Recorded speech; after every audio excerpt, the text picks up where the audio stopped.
Assalamualaikum warahmatullahi wabarakatuh. Salam sejahtera untuk kita semua. Om Swastiastu, Namo Buddhaya, salam kebajikan. Yang terhormat, pada tim penguji seminar riset mahasiswa keempat, perkenankan saya untuk menyampaikan tesis saya yang berjudul Analisis Adopsi Continuous Audit pada Kementerian Lembaga Negara di Indonesia. Latar belakang dalam penelitian saya ini adalah karena adanya peran audit internal dan kondisi organisasi yang saat ini membutuhkan perbaikan. Audit internal memberikan jaminan atas pelaksanaan sistem pengendalian internal dan memberikan jasa konsultasi. Selain itu juga audit internal berperan dalam mencegah dan mendeteksi kecurangan di dalam organisasi.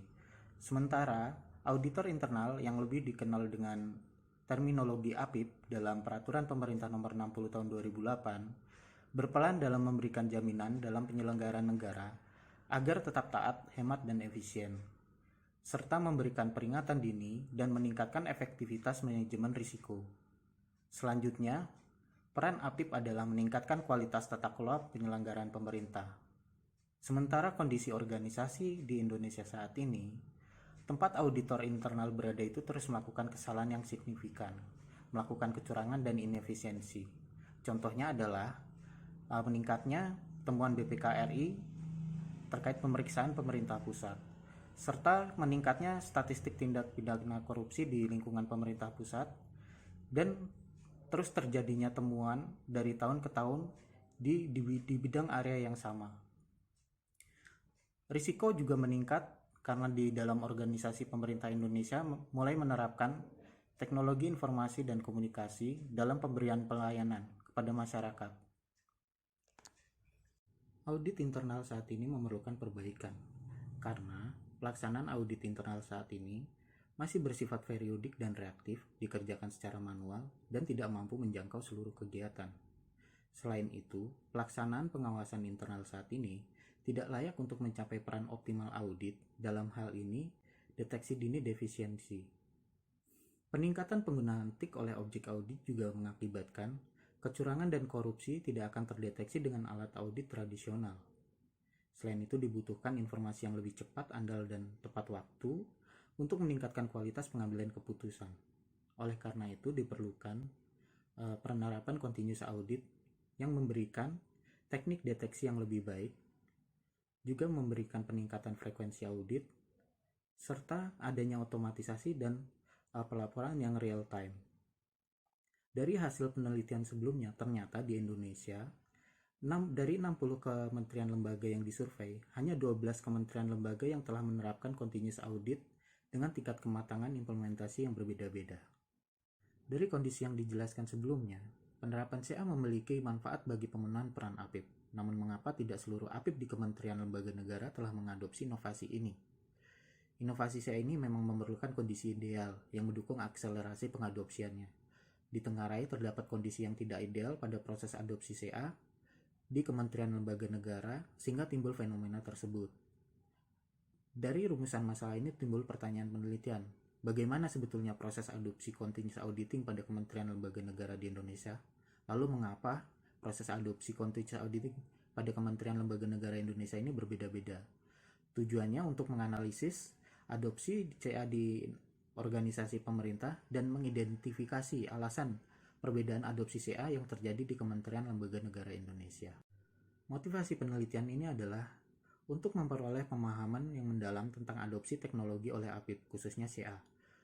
Lalu perlu ada perbaikan kondisi adopsi CA pada lingkungan kementerian lembaga negara Indonesia, karena apabila tidak diperbaiki, maka risiko tidak terpenuhinya peran APIP untuk menciptakan pelaksanaan tugas dan fungsi pemerintahan yang taat, hemat, dan efisien di masa mendatang akan sangat tinggi. Kontribusi penelitian ini dari segi kebijakan memberikan masukan bagi pemerintah untuk mempertimbangkan aspek-aspek penting dalam menyusun kebijakan, percepatan pemanfaatan teknologi dalam audit internal, khususnya adopsi metode continuous auditing. Secara praktis, ini menjadi bahan pertimbangan dan evaluasi untuk APIP dalam upaya meningkatkan adopsi teknologi continuous auditing. Secara teoritis, menambah referensi bagi akademisi tentang bagaimana meningkatkan penerapan continuous auditing pada organisasi pemerintah. Lingkup dan batasan penelitian ini adalah adopsi continuous auditing di 15 kementerian lembaga negara dengan memperhatikan aspek teknologi, organisasi, dan lingkungannya. Tinjauan pustaka yang digunakan dalam penelitian ini adalah pengauditan internal, continuous auditing, diffusion of innovation theory, dan kerangka kerja teknologi, organisasi, dan lingkungan. Penelitian ini mengambil objek penelitian 15 kementerian lembaga negara dan merupakan jenis penelitian kualitatif dengan pendekatan studi kasus ganda. Pengumpulan data dilakukan dengan wawancara, observasi, dan dokumentasi. Lalu analisis data dilakukan dengan analisis data tekstual 6 langkah. Pengujian data dilakukan dengan menguji validitas, baik melalui triangulasi sumber maupun teknik, serta member checking, lalu pengujian reliabilitas. Proses pengumpulan data primer dalam penelitian ini dilakukan wawancara semi terstruktur terhadap 38 partisipan. Dari hasil wawancara tersebut dibuatkan dokumen transkrip. Selain itu juga dilakukan observasi pada 12 kementerian lembaga negara yang terkait dengan kegiatan pengembangan continuous audit. Sementara pengumpulan data sekunder dalam penelitian ini dilakukan dengan mengumpulkan dokumen-dokumen yang terkait dengan pengembangan dan proses penerapan continuous audit. Dalam penelitian ini 125 dokumen milik 15 kementerian lembaga negara berhasil diperoleh, yang diantaranya berupa rencana strategis, grand design, roadmap pengembangan TIK, nota dinas, notula rapat, undangan focus group discussion, dokumentasi IQCA, dan dokumen pengadaan CA. Dari data yang telah dikumpulkan, dilakukan analisis. Analisis ini merupakan analisis data tekstual, di mana kita mencoba untuk menyimpulkan makna apa yang terkandung dari hasil jawaban dari responden. Seperti contohnya dari kutipan wawancara pertama, dengan adanya CA ini tentunya kita akan lebih detail, tidak akan melakukan sampling lagi, jadi secara menyeluruh dan berkelanjutan. Kode yang termaktub dalam hasil wawancara ini adalah, bagi auditor, CA ini memiliki keunggulan yang lebih baik dibandingkan pengawasan konvensional. Dari kode ini ditentukan bahwa subtema yang terkait adalah keunggulan relatif dari sebuah inovasi, di mana subtema ini ada di dalam tema teknologi. Data yang diperoleh selama dilakukan penelitian, diketahui bahwa ternyata 15 objek penelitian berada dalam fase adopsi yang berbeda-beda. Fase praadopsi sebanyak 1 kementerian, agenda setting 2 kementerian, matching 3 kementerian, lalu pada fase restructuring sebanyak 5 kementerian, clarifying 1 kementerian, dan routinizing 3 kementerian.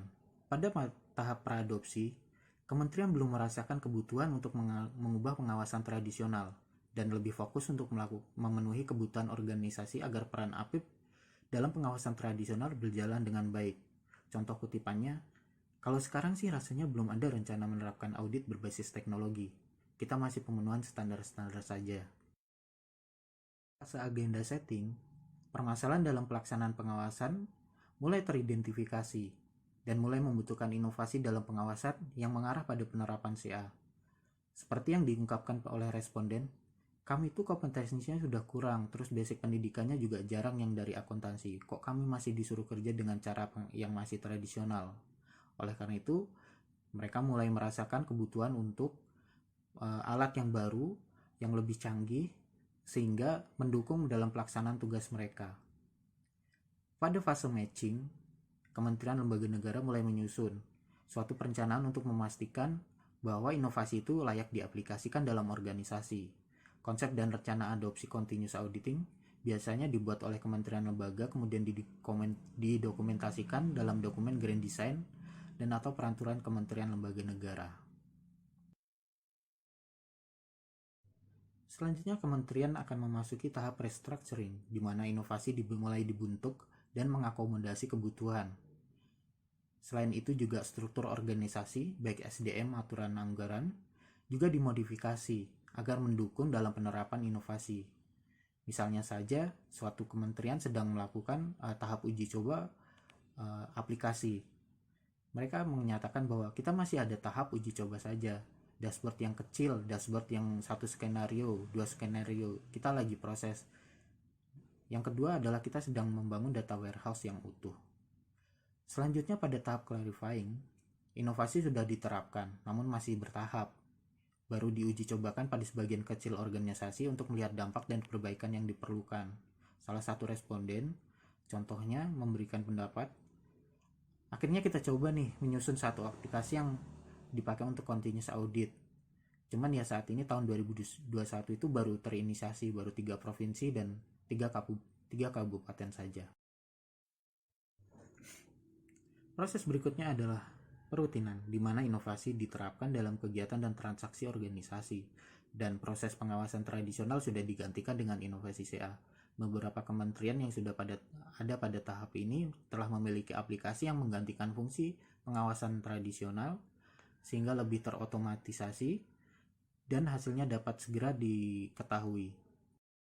Kan hasil penelitian ditemukan bahwa aspek teknologi, organisasi, dan lingkungan di kementerian lembaga negara berbeda-beda, sehingga mempengaruhi kemampuan kementerian lembaga dalam mengadopsi continuous audit. Dari aspek teknologi, masih ditemukan persepsi APIP bahwa CA justru memberikan disinsentif, dalam hal ini uang perjalanan dinas. Beberapa kementerian lembaga negara juga ingin melihat dulu contoh penerapan continuous audit yang baik dan manfaat apa yang bisa diberikan kepada APIP sebelum mulai menggunakannya. Beberapa kementerian juga menganggap continuous audit sebagai sesuatu yang rumit dan sulit dipahami karena memang kondisi SDM yang ada saat ini belum memadai. Beberapa persepsi positif juga teridentifikasi. Kementerian atau lembaga negara menganggap CA memiliki keunggulan baik dari segi kecepatan, keakuratan, jangkauan pengawasan, maupun efisiensi anggaran. CA juga dianggap sudah cocok dengan nilai-nilai organisasi yang ada saat ini. Beberapa kementerian juga menganggap CA mudah dipahami dan bukan sesuatu yang kompleks karena memang kompetensi SDM yang ada saat ini sudah mendukung. Dari penelitian juga ditemukan bahwa kondisi organisasi di kementerian atau lembaga negara berbeda-beda. Kondisi ini ada yang menghambat penerapan continuous audit, ada yang mendorong penerapan continuous audit. Kondisi yang menghambat diantaranya masih adanya kesulitan dalam hal akses data internal oleh APIP. Ditemukannya pimpinan yang belum memprioritaskan pengembangan continuous audit. Lalu masih adanya integrasi data yang belum memadai. Belum adanya SDM yang kompeten di bidang TIC. Lalu anggaran yang ada tidak cukup untuk melakukan pengembangan CA. Dan infrastruktur fisik yang dinilai belum memadai. Beberapa kondisi organisasi juga diidentifikasi telah mendorong penerapan continuous audit. Kondisi tersebut yaitu sudah adanya sinergi yang memadai sehingga mudah dalam melakukan studi terkait CA, adanya dukungan pengembangan aplikasi, dan juga pemantauan pengembangan aplikasi. Beberapa kementerian lembaga negara juga sudah mulai membentuk tim formal yang memudahkan sinergi tersebut. Beberapa kementerian lembaga juga ditemukan memiliki pimpinan yang proaktif, yang langsung memberi dukungan, panduan, dan mengawasi pencapaian pengembangan continuous audit secara langsung. Beberapa kementerian lembaga negara sudah memiliki dukungan product champion dan memiliki kompetensi SDM yang memadai di bidang TIC. Anggaran yang digunakan untuk pengembangan CA juga sudah memadai dan infrastruktur fisik TIC yang dinilai sudah memadai. Selanjutnya kondisi lingkungan eksternal. Beberapa kondisi dinilai belum mendorong penerapan CA, kondisi lainnya dinilai sudah mendorong penerapan continuous audit. Di beberapa kementerian lembaga negara masih ditemukan adanya hambatan terkait akses data eksternal dan belum adanya ketentuan atau kebijakan yang secara tegas mendorong APIP untuk menerapkan continuous audit. Beberapa kondisi lingkungan eksternal yang ditemukan mendorong penerapan continuous audit yaitu ditemukannya bantuan tenaga ahli dalam hal pengembangan continuous audit di kementerian lembaga. Lalu adanya rekomendasi dari hasil pemeriksaan yang mendesak kementerian lembaga negara untuk mengembangkan continuous audit. Lalu beberapa kementerian lembaga negara juga sudah merasakan bahwa regulasi yang ada terkait APIP saat ini sudah menganjurkan untuk menggunakan teknologi dalam pengawasan. Hasil penelitian ini telah dilakukan uji validitas diantaranya dengan melakukan triangulasi sumber. Contohnya pada Kementerian nomor 12 yang melibatkan 3 narasumber. Dari hasil petikan wawancara narasumber 1, 2, dan 3 ditemukan kesamaan makna. yaitu adanya kekurangan kompetensi SDM Ijen di bidang IT yang harus segera dipenuhi. Selain triangulasi sumber, juga dilakukan triangulasi teknik atau metode. Contohnya, pada Kementerian nomor 4, hasil petikan wawancaranya kita sandingkan dengan dokumen yang dikumpulkan, juga dengan hasil observasi yang diikuti oleh peneliti. Hasilnya ditemukan bahwa Kementerian nomor 4 sedang berupaya mengembangkan continuous audit, dan tahap yang dilalui pada saat ini masih pada tahap agenda setting. Pengujian reliabilitas juga dilakukan dalam penelitian ini. Pengujian dilakukan dengan memeriksa secara hati-hati proses pengkodean yang dilakukan pada setiap hasil wawancara.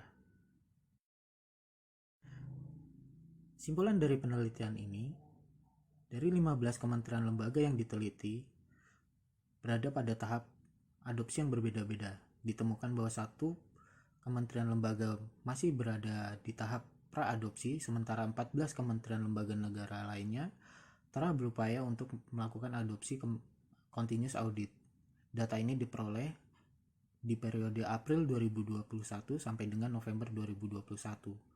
Adapun penyebab perbedaan capaian proses penerapan continuous audit disebabkan karena masih adanya perbedaan persepsi APIP terhadap CA, lalu masih adanya beberapa kementerian yang ingin melihat manfaat dan contoh penerapan CA sebelum melakukan penerapan, kondisi SDM, anggaran, dan infrastruktur TI yang berbeda, perilaku pimpinan, ada atau tidaknya dukungan produk champion, ada atau tidaknya dukungan pihak eksternal. Dalam hal ini adalah penyediaan sumber daya yang tidak dimiliki oleh kementerian lembaga, contohnya tenaga ahli dan data. Lalu, belum adanya aturan yang tegas untuk mendorong penerapan continuous audit. Berdasarkan hasil penelitian, diberikan rekomendasi berupa penerbitan instruksi yang mengharuskan kepada kementerian lembaga untuk melakukan perbaikan yang mendukung penerapan continuous audit, yaitu penguatan jumlah dan kompetensi APIP, penguatan peran pimpinan, internalisasi fungsi penjaminan dan konsultasi APIP, perbaikan infrastruktur TIK, sinergi antar pimpinan, pembentukan unit kerja atau tim kerja yang berperan sebagai product champion, harmonisasi kebijakan terkait akses data, lalu mengadakan workshop, transfer knowledge session, dan kegiatan pertukaran informasi lainnya yang memberikan pemahaman, solusi atas permasalahan dan panduan penerapan continuous audit di Kementerian Lembaga Indonesia. Penelitian ini juga memiliki keterbatasan.